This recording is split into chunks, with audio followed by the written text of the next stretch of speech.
হাঁসগুলো চলে যাওয়ার পর থেকেই আমার শিকার খুঁজে বের করতে অনেক কষ্ট হয়ে যাচ্ছে।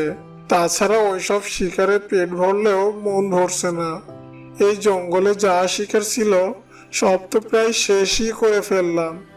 এখন তো দেখছি আমাকে না খেয়েই থাকতে হবে, আর এইভাবে যদি চলতে থাকে তাহলে তো আমি একসময় মারা যাব। না না, যে করেই হোক আমাকে ওই দ্বীপে যেতেই হবে। অনেক দিন হলো হাঁসের মাংস খায় না।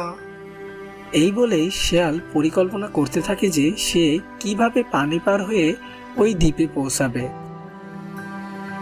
অন্যদিকে সব হাঁসেরা মিলে নদীতে মাছ শিকার করতে থাকে, আর হাঁসের ছানাগুলো নদীর পাড়ে দাঁড়িয়ে থাকে। মা হাঁস শিকার করে এনে দিলে ছানারা সেগুলো খেত। আর এদিকে একটু দূরে একটি হাঁসের ছানা দাঁড়িয়ে থাকে।